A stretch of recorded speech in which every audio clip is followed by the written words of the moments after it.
श्रद्धांजलि अर्पित करता हूं उन शहीदों को जो रजौरी में घटना घटी है। ऐसा नहीं होना चाहिए था।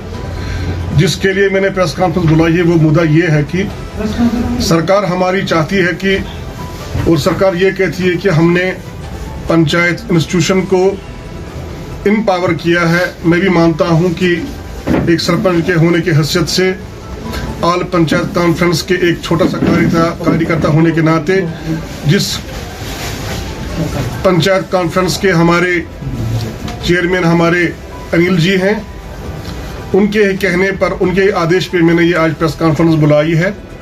हमारे प्रेस कॉन्फ्रेंस का मुद्दा ये है कि जो हमारे ओल्ड एज लोग हैं, ओल्ड एज लोग जो हमारे, मेरी माँ है, मेरा बाप है, मेरी बहन है, या कोई अपाहिज कोरा में वही मेरा बेटा है, तो उनके लिए जो हुक्मनामा जारी हुआ है कि वो डॉक्टरों से लिखा कर लाए। पहले उनको जाना पड़ेगा डॉक्टर के पास, उसके बाद उनको बीएमओ के पास, उसके बाद उनको सीएमओ के पास, और उसके बाद उनको कहा जाता है कि आप डोमिसाइल सर्टिफिकेट लाइए।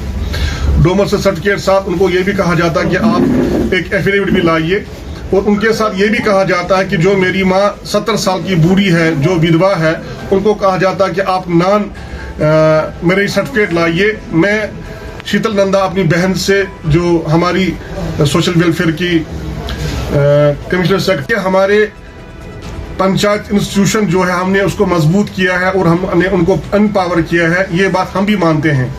लेकिन जब हमारी बुजुर्गों की बात आती है तो उस समय आपने सरपंचों का कहना क्यों नहीं माना? और सरपंच अगर इनपावर है और आप कहते हैं कि हमने ग्रास रूट लेवल पे जो है लोगों तक ये बात पहुंचाई है, लोगों की खिदमत के लिए हमने ये किया है, तो मैं आपके माध्यम से एलजी साहब से और अपनी शीतल नंदा बहन जी से ये गुजारिश करना चाहूंगा कि जो आप हमारे बुजुर्गों जिनके हाथ कांप रहे हैं, 1000 रुपए उनको महीने का वजीफा मिलता है, तो 1000 रुपए जो ही उनके अकाउंट में आते हैं तो उसी समय वो जाते हैं, उसकी उनमें दवाइयां आती हैं।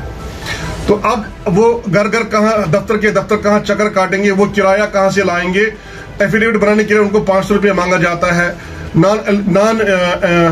ये क्या बोलते हैं उसको, मैरिज सर्टिफिकेट के लिए उनको कहा जाता है कि 1000 रुपये दे दो। अगर 1500 रुपये उसके लिए वो खर्च करेंगे तो वो कहाँ से लाएंगे? मैं ये चाहता हूँ कि आपके माध्यम से मैं माननीय एलजी से ये प्रार्थना करता हूँ और अपने बहन शीतल नंदा जी से ये प्रार्थना करता हूँ कि अगर आप सरपंच साहिबान की मोहर को ही माने तो हम अपनी सील लगाएंगे और अपना लिख के देंगे कि ये इस बूढ़ी माँ ने अभी तक जब विधवा हुई है उसके बाद इसकी शादी नहीं हुई है, या ये बूढ़ा जो बुजुर्ग है इसके पास AAY की राशन कार्ड है। और इसके साथ साथ एफिडेविट के लिए जो आप चाहते हैं कि एफिडेविट बना के दें, हम भी मानते हैं एफिडेविट बनाए। जो पैसा एफिडेविट के लिए वो खर्च करते हैं, अच्छा होता कि सरपंच ही उस जगह मोहर लगाता और उसी फार्म पे वो लिख के देता कि ये जो है ये सही और इस आदमी के लिए एलिजिबल है। अगर आप कहते हैं कि हमने सरपंच इंस्टीट्यूशन को, पंचायत इंस्टीट्यूशन को मजबूत किया, तो मुझे लगता है कि एक साइड से आप कह रहे हैं कि हमने इसको मजबूत किया, लेकिन दूसरी साइड से आप खुद ही इसको कमजोर करना चाहते हैं। इसलिए मैंने ये प्रेस कॉन्फ्रेंस बुलाई है। अगर आप चाहते हैं कि सरपंच सही ढंग से लोगों तक काम करे, अगर हमको आपने कहा और हम भी कहते हैं और लोग भी कहते हैं कि सरपंच जो है वो सरकार और आवाम के बीच में एक ब्रिज की हैसियत से काम करता है, एक पुल की हैसियत से काम करता है, तो जब सरकार पुल की हैसियत से पुल को इस्तेमाल करके वो लोगों तक पहुंचती है, क्या लोग इस पुल को इस्तेमाल करके सरकार तक नहीं पहुंचती है? इसलिए मैंने ये प्रेस कॉन्फ्रेंस बुलाई है।